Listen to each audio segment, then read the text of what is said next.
Hi guys, today we are back for another episode of Tank Archives, and today is a special day. I wanted to talk about one of my favorite tanks, sorta.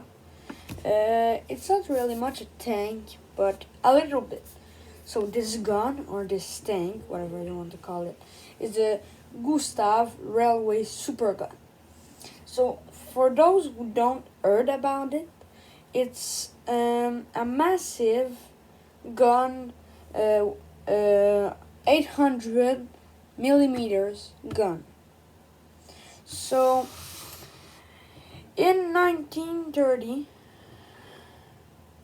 I think, 1930, it was designed by the developed, whatever you want to call it, by the engineer Krupp, the same that proposed the Land Cruiser P1000 Ratte. So if you want to check that out, I have a full video of Tank Archives about it. So if you want to check that out, it's at your will. So let's get back to the story. It was developed for the Battle of France, but it was not finished when the battle ended. So they used it in it weighted on more than 1,000 tons. So it couldn't move by itself. So they put the gun on top of a tank sort of tank, constructed on rails. So it will move on rails. If it cannot turn, so it will turn with specially constructed rails that go in this direction or in this direction. That's pretty much the story. It was used in the Battle of Sevastopol, and it was pretty freaking effective. So, but this gun of this size needed a lot of men. It needed 300 men to operate this gun, 1,000 to construct the rails, I think, and another 300 to put the gun. So, but a gun this size is visible from the air, so they needed air support, and it could only fire 40 rounds a day. So after it fires 300 rounds, the gun would need replacing, but they didn't build another one, I think. So they couldn't replace it. So after that, they did not use it anymore. Yeah, that's pretty much the story. So let's jump on to the armor and but to the guns. The gun was gigantic. It was 800 millimeters. So, for those who don't consider it a tank, I consider it a tank because the form of it, as you have seen in the image, is, I think, like a tank. But it's more a gun than a tank, but I really want to put it in the Tank Archives because it's one of my favorite things. So, Hitler was already passionate by the great big guns, and big guns means bigger tanks, and he pushed that a little bit too far. So it was the biggest artillery piece that ever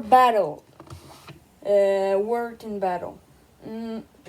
but it was not worth it because the number of person for just 300 shells, that's not worth it. I think my personal answer to this is that I don't really think it's worth it, but it was very effective.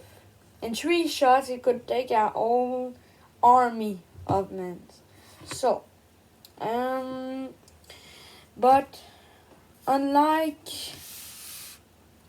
any other piece of artillery, it could penetrate several layers of concrete. So when fire, you would run because unless you want to explode, I don't know. But during the battle, they fired the gun and fired it at ammunition storage, but it was one of the most important ones and was protected by several layers of concrete. The shell just penetrate, bam, all of the layers, and they blew up the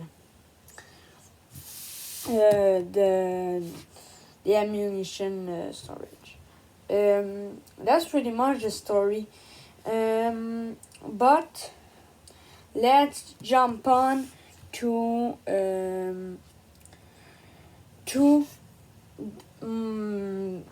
show how this gun was big. Let's go. I'm gonna show you, if I find an image, I'm gonna show you how much the gun was big. So I will show you that, and after that, well, we will do the conclusion. Okay, let's jump in. The gun and the tank was 8 stories tall, a titan. For all this firepower, this great big gun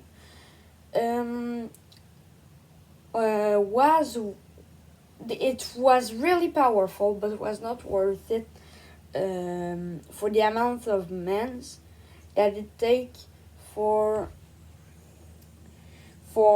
this thing to work. So yeah, waste of time and resources, but it was a little worth it.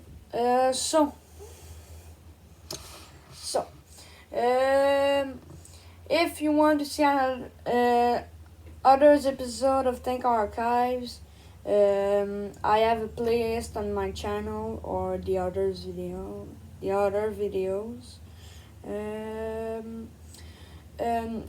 Don't forget to leave a thumbs up and subscribe if you want more content. Bye guys, and have a good day.